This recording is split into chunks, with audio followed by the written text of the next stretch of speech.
La doctora Lorena Careaga es doctora en Historia por la Facultad de Filosofía y Letras de la UNAM. Es especialista en Historia de la Península de Yucatán en el siglo XIX, en la Historia de la Guerra de Castas, en Viajeros Decimonónicos e Historia de la Vida Cotidiana.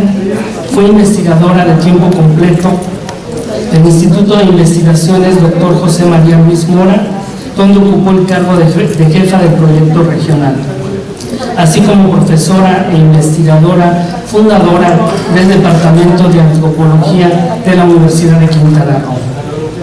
En la actualidad se desempeña como directora general de Cooperación Académica de la Universidad de Quintana Roo. Es vicepresidenta de la Sociedad Andrés Quintana Roo, correspondiente en Cancún a la Sociedad Mexicana de Geografía y Estadística. Su conferencia se intitula La vida cotidiana de los mayas en el Yucatán del siglo XIX, cambio y continuidad en tiempos de guerra. Bienvenida. Gracias, buenas noches. Pues celebro la afortunada confluencia de circunstancias que me permiten agradecer a la UCRO, a la UNAM y a las y los organizadores del Congreso de estar aquí con ustedes y recordar a dos personajes cruciales del tema que les voy a hablar y pues de mi vida profesional y a quienes dedico esta conferencia. Uno de ellos es Nelson Reed, el personaje culpable, digamos, de que mi vida académica y mi trayectoria académica pues hayan girado alrededor de la Guerra de Castas. A él tuve el privilegio de conocerlo justamente en el Congreso Internacional de Mayistas que se llevó a cabo aquí en Chetumal en el 95. Y quiero también sacar del olvido a quien fuera el primer estudioso moderno de la Guerra de Castas, responsable de acuñar términos que todos utilizamos como cruzó para hablar de los mayas rebeldes o la cruz parlante para hablar de la Santísima.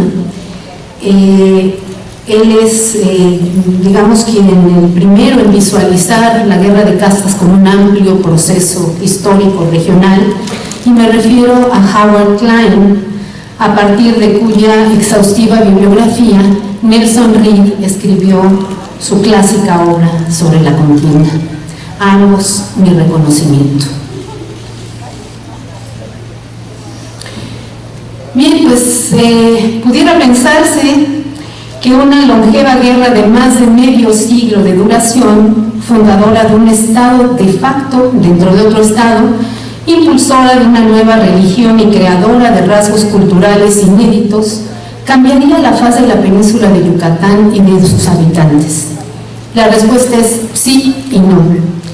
Durante los próximos minutos hablaremos precisamente de por qué sí y por qué no, o mejor dicho, en qué sí y en qué no hubo cambios, permanencias y continuidades entre los mayas que iniciaron, vivieron, murieron, padecieron, triunfaron y sobrevivieron a esa guerra.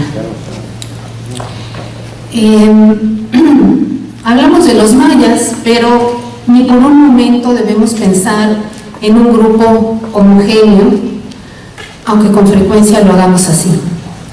Al menos en lo que se refiere a la población maya de Yucatán durante el siglo XIX, la guerra la fragmentó en un mosaico de comunidades y de facciones con problemáticas cotidianas muy distintas, con necesidades de adaptación y readaptación diferentes y con retos de supervivencia muy variados.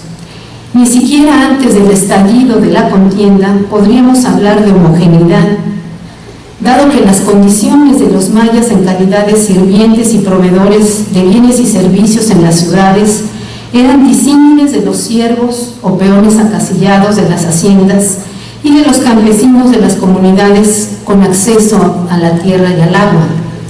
No todos los mayas compartieron las razones por las que algunas comunidades se rebelaron y se mantuvieron en pie de guerra durante más de 50 años, sino que permanecieron al margen o incluso se unieron a las fuerzas yucatecas en contra de los rebeldes, que provocó entonces un descontento cada vez mayor para que algunos de ellos finalmente se rebelaran.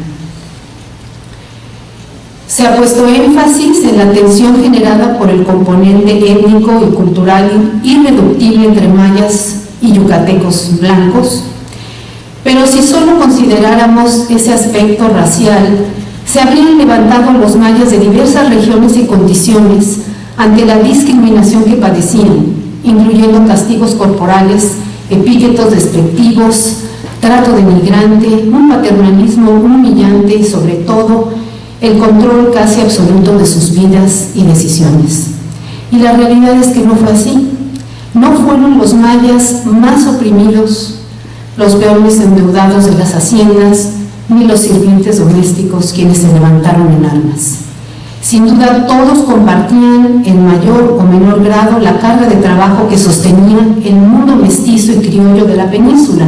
Si sumamos las tareas que estaban en sus manos, queda claro que Yucatán no podía funcionar sin los mayas, y se entiende mejor el caos provocado por la guerra de castas y el alto total que se dio a muchas labores productivas y cotidianas, no solamente por la guerra en sí, sino porque muchos dejaron de llevar a cabo dichas tareas y se negaron no solo a pagar impuestos y subvenciones, sino a realizar el trabajo que sostenía el ritual religioso, las fiestas civiles y la vida doméstica. Y sin embargo, no todos participaron activamente en la contienda.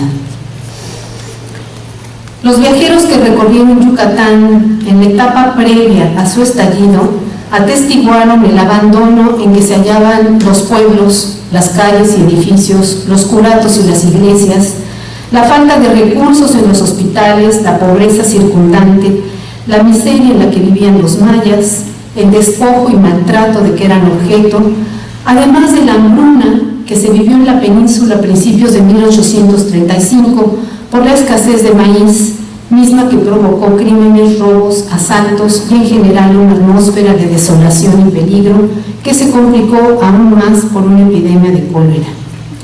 Y sin duda, una de las causas que aceleraron el estallido de la guerra de castas fue el conflicto entre Mérida y Campeche y el haber involucrado a los mayas como carne de cañón, contribuyendo a reforzar un ambiente de incertidumbre e inseguridad. ¿Pero qué fue lo que encendió finalmente la chispa de la rebelión?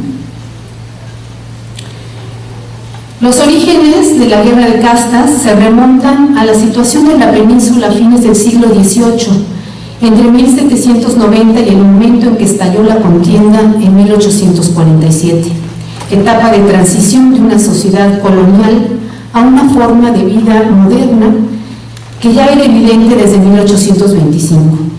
Los líderes yucatecos, versión local de la sociedad occidental, partieron del concepto de progreso para llevar a cabo una transición económica fundamental cuajada de contradicciones que no tardaron en manifestarse.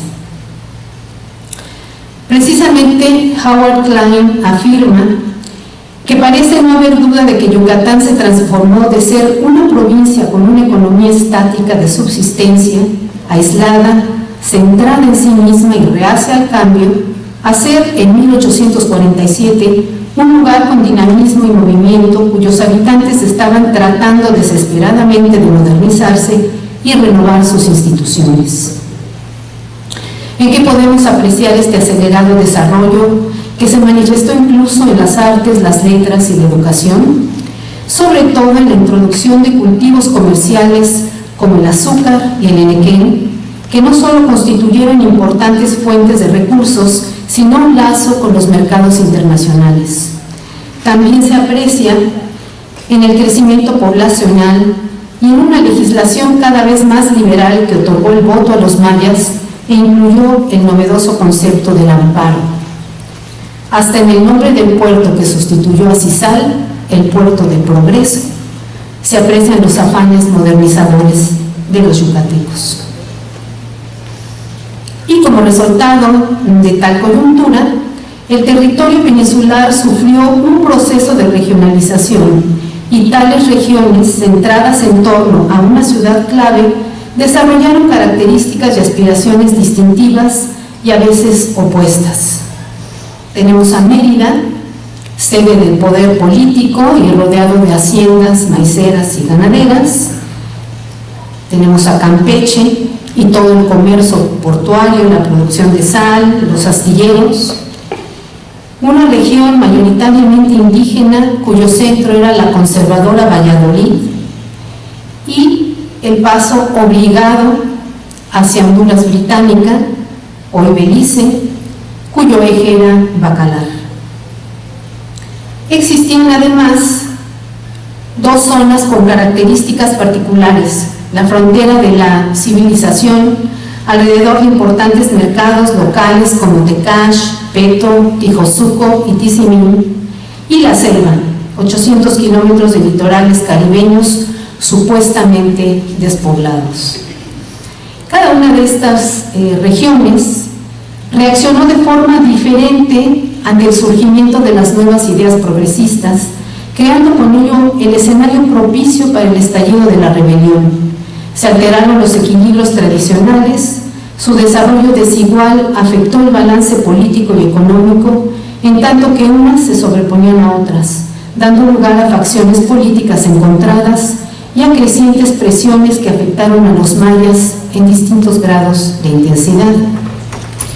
Ejemplo de esto fue la presión extra que el incremento de las plantaciones azucareras del distrito de Tecash, con su sistema de uso intensivo de tierra, el agua y la mano de obra, puso sobre las comunidades campesinas que aún gozaban de cierta libertad y control de sus medios de producción.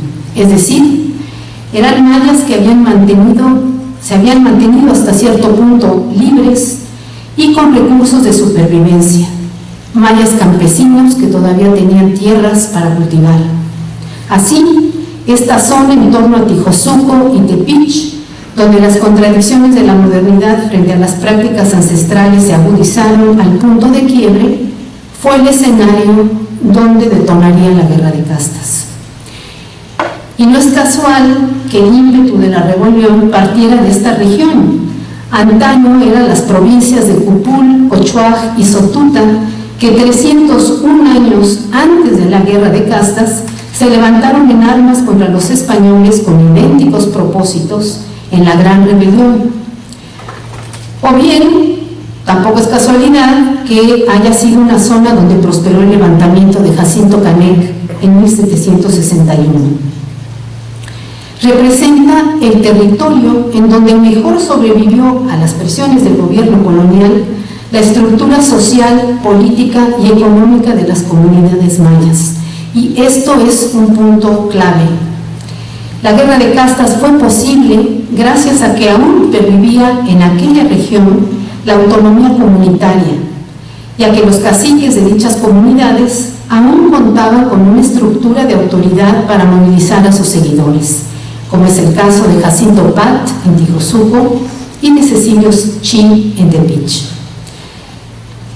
Les hablaré ahora justamente de los distintos grupos mayas que participaron en la guerra.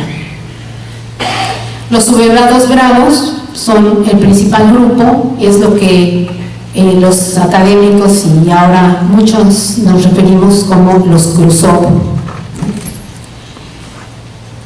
que así no se denominaban ellos a sí mismos. Esa es una construcción académica.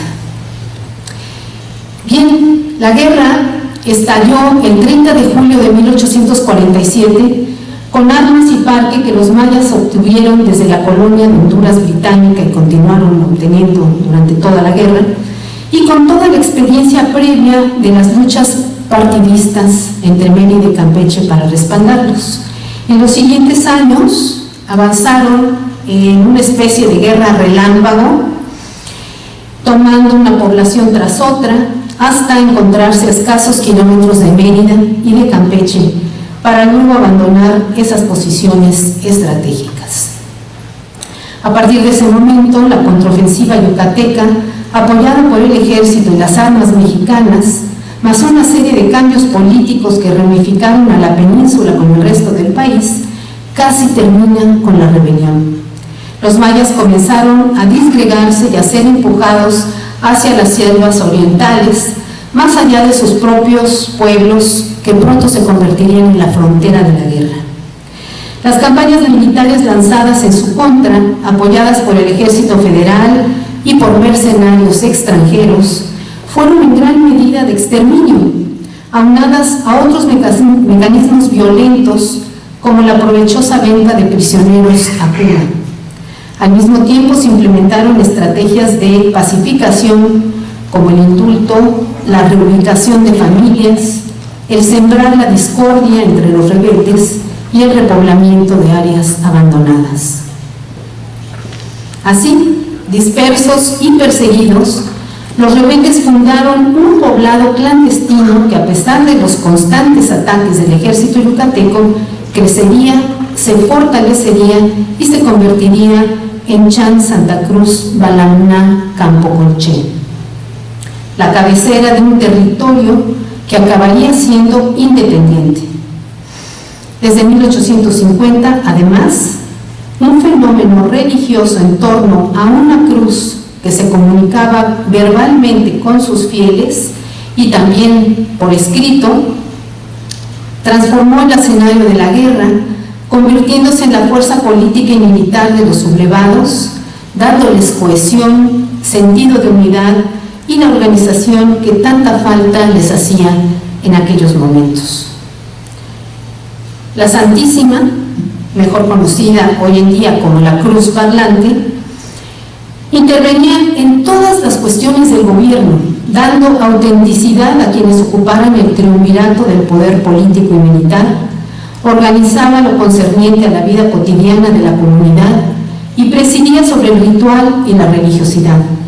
Su voz comandaba los acuerdos e intercambios comerciales con los ingleses de Honduras Británica, dictaba políticas e impartía justicia, vigilaba el cumplimiento de la ley, ordenaba los ataques a pueblos yucatecos, decidía el destino de los prisioneros y decretaba la muerte de cualquier traidor que pretendiera firmar la paz con Yucatán. Asimismo, en batallas importantes, como ocurrió en la segunda toma de Bacalar en 1858, también la Cruz acompañaba presencialmente a sus protegidos con el fin de infundirles valor y confianza.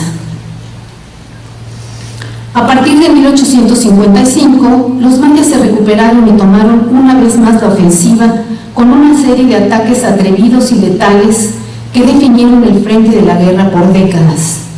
Tras el fallido intento de tomar Tijosuco en 1866, se limitaron a realizar incursiones esporádicas sobre los poblados fronterizos que permanecían aislados de toda ayuda exterior.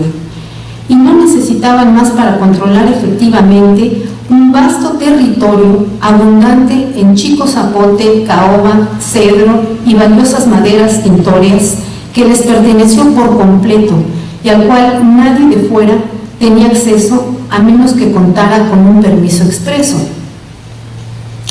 Como bien apunta Nancy Farris, lo pueden ver ustedes en estos mapas, los rebeldes se las arreglaron para empujar los antiguos límites territoriales coloniales a la posición que guardaban a mediados del siglo XVII.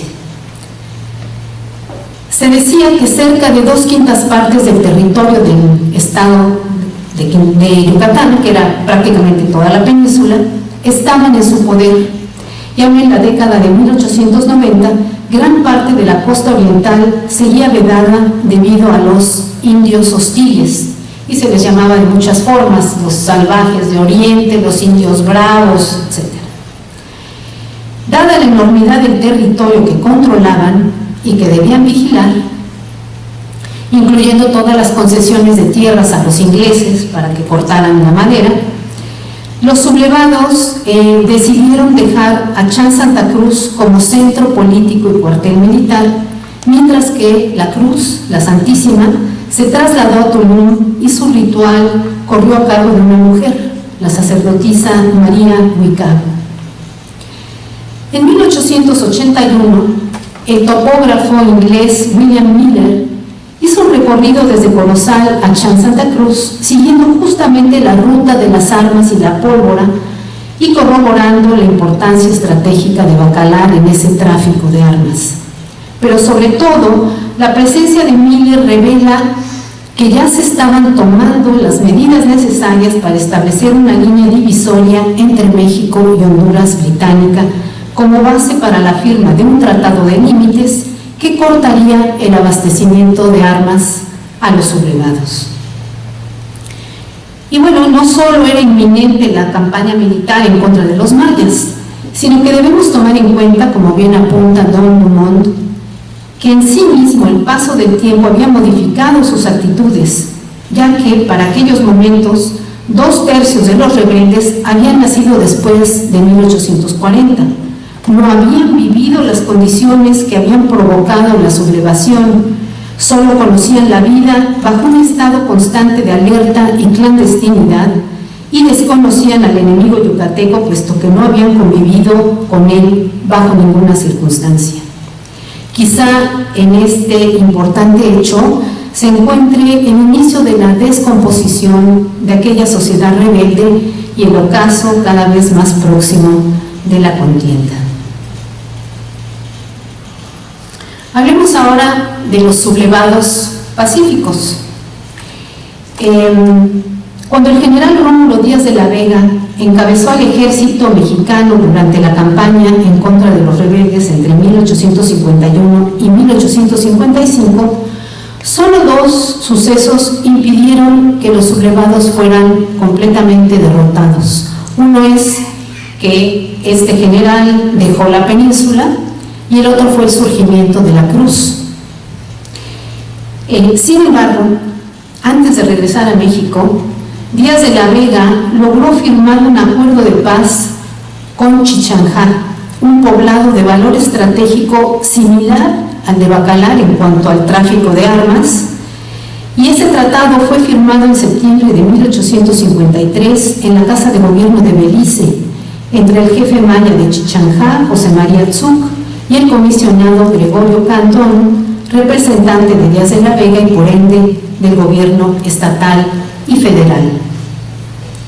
Este tratado provocó la escisión de los mayas en 2 facciones antagónicas, ambas con el objetivo de permanecer independientes en el territorio bajo su control. Los sublevados bravos de Oriente, como se les llamó desde entonces a los mayas de Chan Santa Cruz, continuaron fortaleciendo su alianza con los ingleses bajo la guía de la Santísima. Y los rebeldes de Chichanjá, denominados sublevados pacíficos del sur y convertidos en incómodos aliados de Yucatán y de Campeche, se transformarían en la némesis de los ingleses, atacando intermitentemente los campamentos de cortadores de madera y los poblados al norte de la frontera como Corozal y Orange Walk.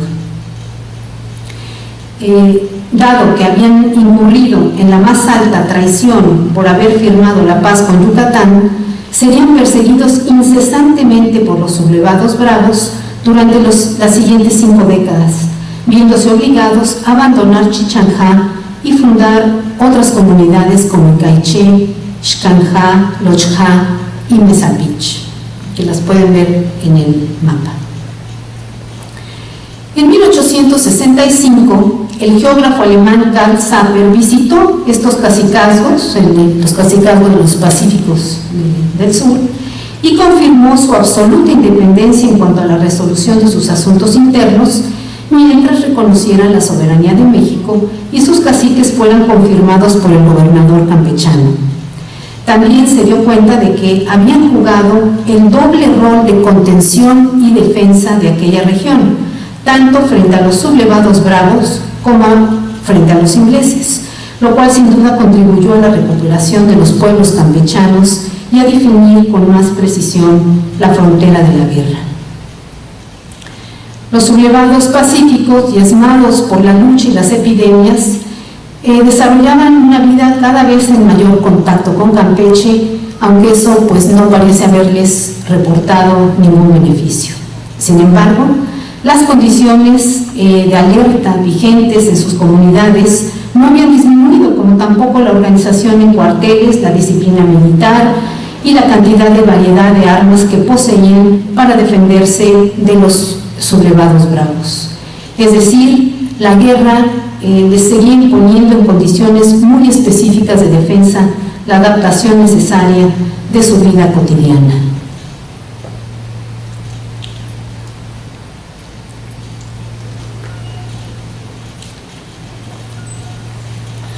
Hablemos ahora de los mayas hidalgos, que también son combatientes, pero es un grupo completamente diferente a los anteriores.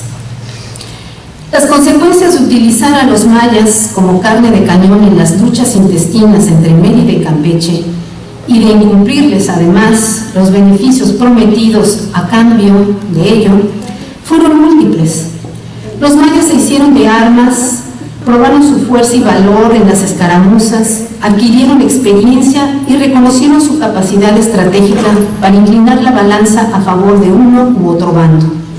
Y el hecho de no otorgárseles las recompensas ofrecidas causó tal resquemor que varias fuentes coinciden en que ello fue uno de los detonantes de la guerra de castas.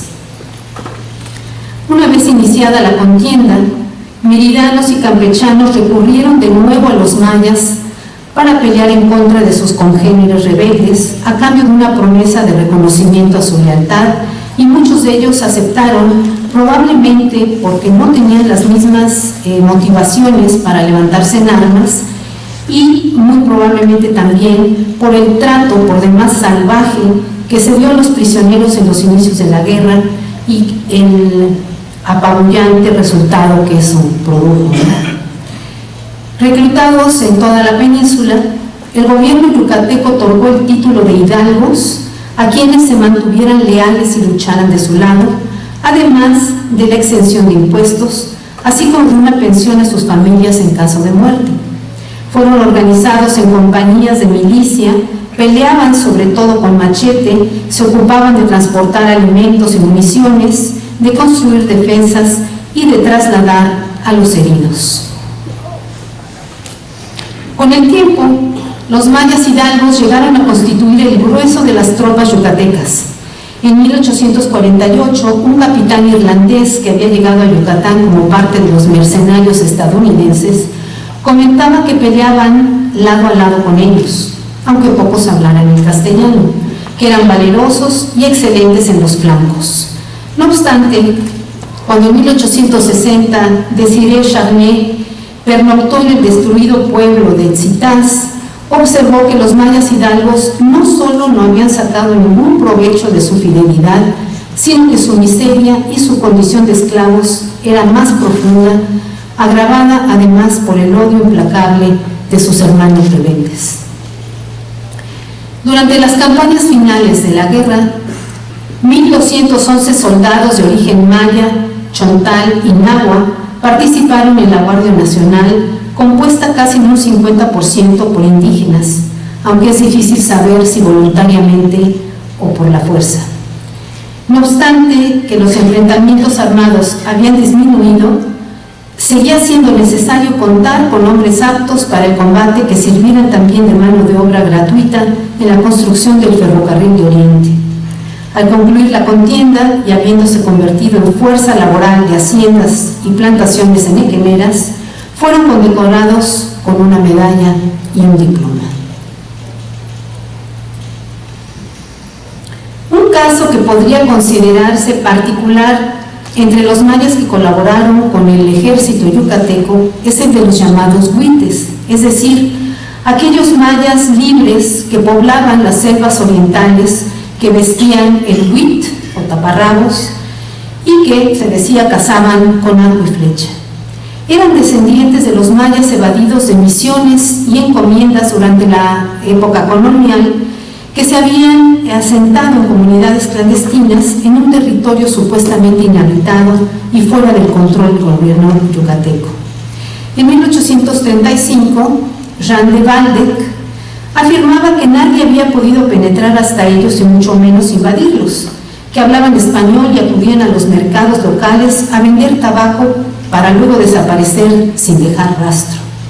No obstante, como apunta Arturo Taracena, en los momentos previos a la Guerra de Castas, los huites se unieron al levantamiento federalista de Santiago Imán y desde 1838 participaron activamente en las milicias como reclutadores de voluntarios, espías, correo, abastecedores de armas, zapadores y combatientes.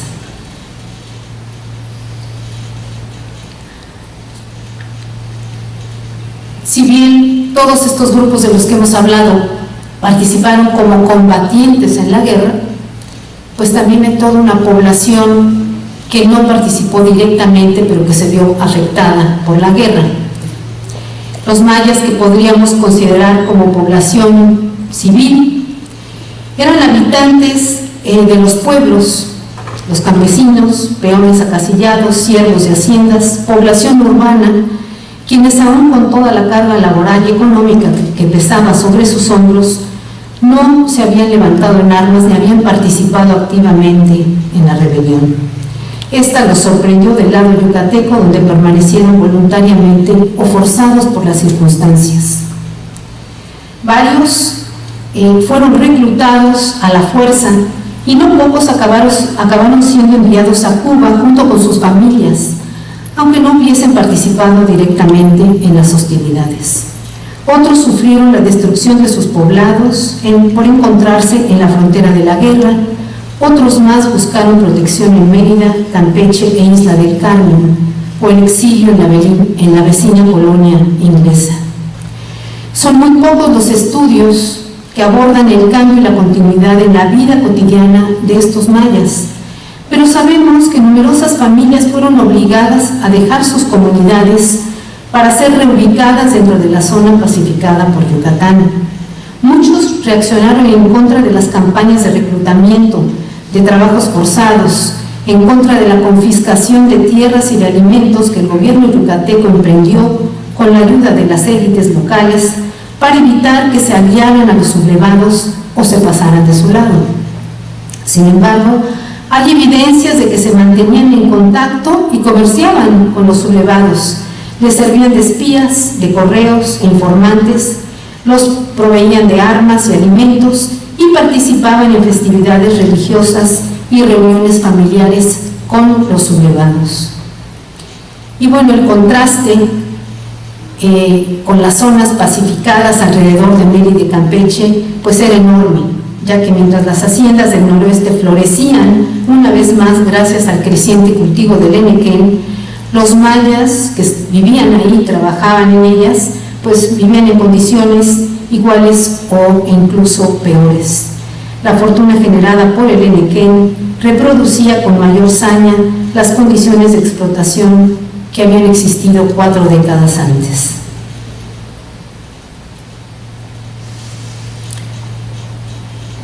Bien, para concluir, cuando visualizamos los cambios y permanencias en los grupos mayas que pelearon, cada uno desde su trinchera, con su agenda particular y frente a circunstancias diversas impuestas por la propia contienda, al ver la forma en que se adaptaron y readaptaron mediante una serie de mecanismos y reconfiguraciones culturales, estamos obligados a reconocer y a reconsiderar la guerra de castas desde ángulos muy distintos a los tradicionales y verla desde una óptica y una realidad muy diferentes del enfoque que históricamente se le ha dado. Porque la guerra de castas no es solo la única rebelión indígena de nuestro continente que perduró, podría decirse que exitosamente, por más de 50 años, sino que es una de las últimas contiendas de un pueblo originario en contra del gobierno mexicano, el último intento de independencia de una región por décadas sustraída del Estado mexicano, fuera de su control, con un territorio y gobierno propios, es decir, un Estado de facto dentro de otro Estado. Pero al mismo tiempo, mientras confrontaban así a México, los mayas salvaguardaron la última frontera del país sin por ello perder su autonomía. La alianza sui generis con los ingleses de Belice no fue en ningún momento de desventajosa sumisión. Los mayas de Chan Santa Cruz no parecen haberse sentido amedrentados por tener a la mayor potencia mundial a sus puertas, sino que incluso ocuparon una posición muchas veces ventajosa, dictando los términos de la relación y manteniendo a los ingleses en la incertidumbre, mientras estos eran hostilizados simultáneamente por los sublevados pacíficos. Esa doble pinza mantuvo a raya la ambición inglesa y bien explica las diferencias políticas y estratégicas dentro del gobierno británico entre la Foreign Office y la Colonial Office. En ese mismo orden de permanencias y cambios, el nacimiento de una cruz que se comunicaba con sus fieles fue mucho más que un mecanismo de sostén, de fuerza y de cohesión. Y lo fue porque resolvió la paradójica contradicción en la que se debatían los rebeldes. Les proporcionó una autoridad superior a la de todos los jefes, sobrenatural y divina, incorporando al mismo tiempo la estructura de facciones y compañías independientes sin romperla. Les permitió organizarse en torno a un símbolo y a una idea en común, a la par que proveía la fórmula para responder estratégicamente a las condiciones de la guerra, es decir, controlando todos los aspectos de una sociedad en la que los roles políticos, militares y religiosos estaban interrelacionados y traslapados.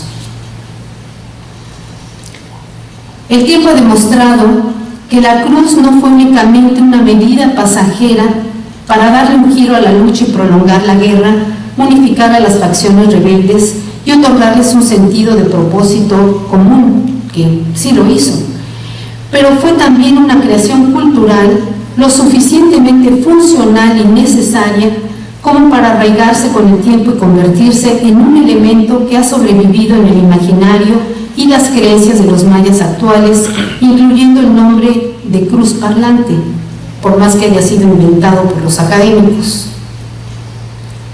Tan ha perdurado hasta nuestros días el culto a la Santísima, que no solo explica la historia particular de los descendientes de los mayas rebeldes que habitan hoy en ciertos poblados de la zona maya de Quintana Roo, sino que ha inspirado y continúa atrayendo a nuevos grupos indígenas a agruparse en torno a la tradición religiosa y cultural de la cruz parlante como una forma de preservación de identidad.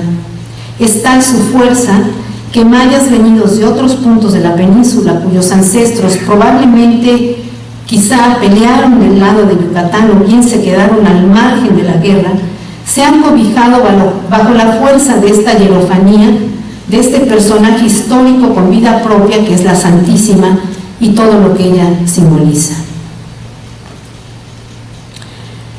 Y haciendo para finalizar un balance de los posibles logros de la guerra de castas, cabe preguntarse, ¿cambió esta rebelión la situación de los mayas de una forma más permanente? Al menos mientras duró la lucha a lo largo de la segunda mitad del siglo XIX, resulta evidente la polarización que se fue dando en la condición de los mayas, mientras que en el oriente y el sur, los rebeldes, tanto bravos como pacíficos, prácticamente crearon un estado de facto y lograron llevar una existencia autónoma. En el resto de la península, los indígenas se encontraron nuevamente sometidos, aún quienes se mantuvieron ajenos a la lucha, aún incluso quienes pelearon a favor de Yucatán. Entonces, si bien la guerra de castas permitió a dos grupos mayas vivir medio siglo de forma independiente, las estructuras no cambiaron y otros continuaron siendo cooptados y dominados por la sociedad mayor. Hoy en día, hasta la palabra maya es utilizada y explotada con fines diversos y de formas completamente fuera del control de los propios mayas. Y sin embargo, su esencia cultural y su identidad como grupo étnico no han mermado.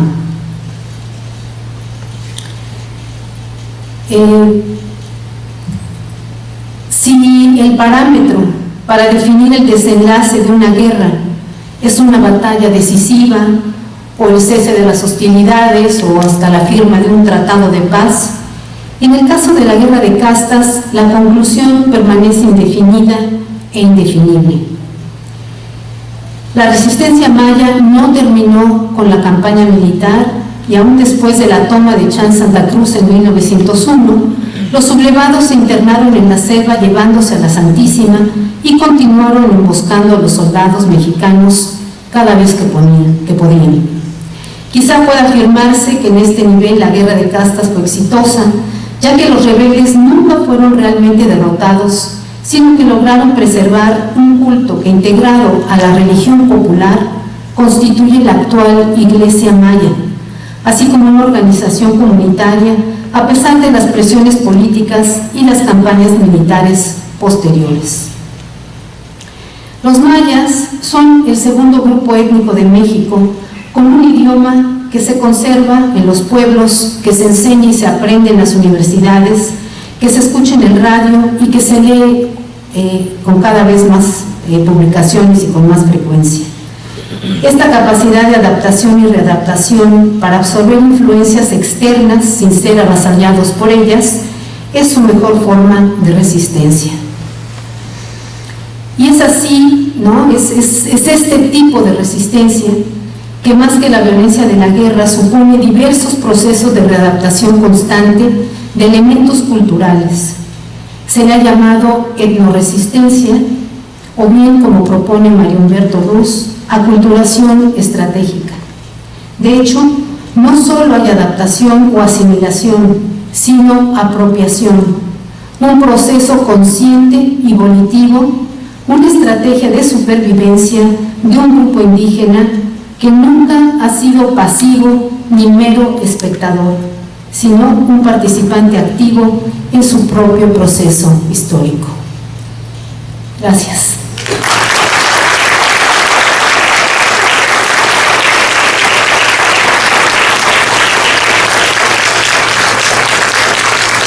Agradecemos a la doctora Lorena Caridad y vamos a continuar con la ceremonia de clausura. Buenas noches tengan todos ustedes.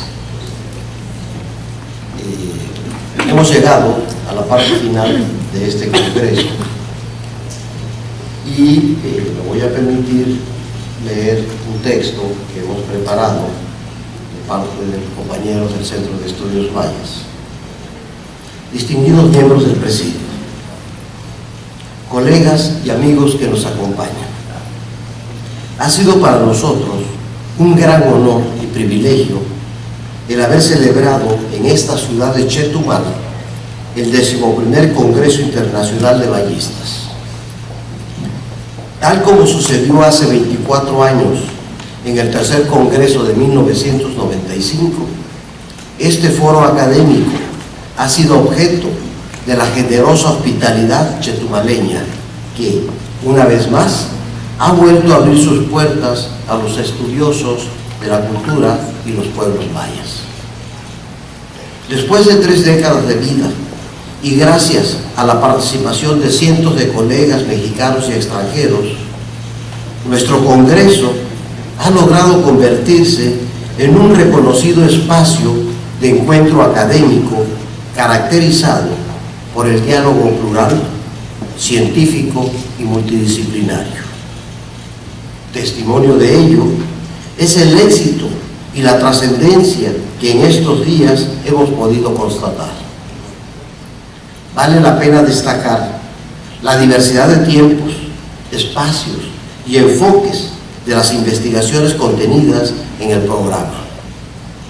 Estas van desde aspectos relacionados con el desarrollo prehispánico, como podrían ser los proyectos de excavación y reconocimiento, los estudios de materiales cerámicos y líticos, las costumbres funerarias y los estudios osteológicos, la epigrafía o la iconografía, pasando por los diversos caminos de la historia de la dominación española y de la historia moderna, hasta llegar a la cultura de nuestros días con toda su riqueza y complejidad. Los congresos han cumplido así con la importante labor de impulsar la discusión y la divulgación académica en torno a los mayas del pasado y del presente, y representan un punto de confluencia para investigadores, estudiantes y público interesado que cada 3 años nos permiten conocer nuevos resultados e interpretaciones en el ámbito de los estudios del área maya e incluso más allá de sus fronteras. Estamos profundamente agradecidos con los investigadores que amablemente aceptaron nuestra invitación para participar en las mesas plenarias en las que se hizo patente la reflexión y el diálogo académico. Asimismo, agradecemos y reconocemos la participación de todos y cada uno de los distinguidos académicos que atendieron nuestra convocatoria y compartieron con nosotros sus investigaciones sobre los diversos temas que caracterizan estas reuniones. Sin duda, sus aportes enriquecen el conocimiento, valoración y compromiso con el ancestral y tenaz pueblo maya. Esta intensa semana de intercambio académico ha sido el resultado de la labor organizativa y de la colaboración de diversas instituciones gubernamentales y académicas. Por supuesto, todo ello no hubiese sido posible sin el apoyo fundamental recibido por parte de nuestros excelentes anfitriones del Estado de Quintana Roo. A la Secretaría de Turismo, al Instituto de la Cultura y las Artes y a la Universidad de Quintana Roo, todo nuestro más sincero reconocimiento por su valioso sostén desplegado a través de directivos y de numerosas personas, investigadores, maestros y alumnos. Al personal de las distintas secretarías y departamentos del Instituto de Investigaciones Filológicas de la UNAM, todo nuestro agradecimiento por su ardua labor administrativa y apoyo técnico. También me honra decir que el comité organizador, conformado por los académicos del Centro de Estudios Mayas, han realizado sus mejores esfuerzos en lograr que este encuentro fuese una realidad, por lo cual quiero expresar un reconocimiento especial a todos mis compañeros artífices del Congreso. De igual manera, quisiera destacar la importante labor del Comité de Apoyo formado por el personal universitario, estudiantes y becarios que realmente han hecho posible que todo funcionara de la mejor manera. Y sobre todo, gracias a todos ustedes que con su presencia, su entusiasmo y su alto nivel académico han logrado que este Congreso haya llegado a feliz término. Muchas gracias a todos y los esperamos dentro de 3 años. Muchas gracias.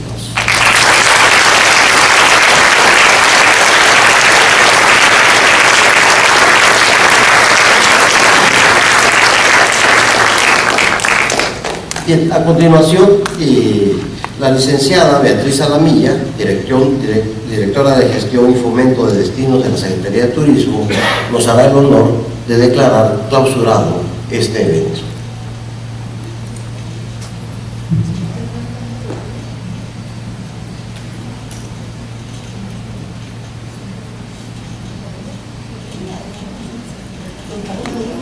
Nos ponemos de pie, por favor. Muy buenas noches a todos, gracias por su asistencia y participación en este importante congreso. Y siendo las 7:45 de la noche del día 28 de junio de 2019, damos por clausurado el 11º Congreso Internacional de Mayistas.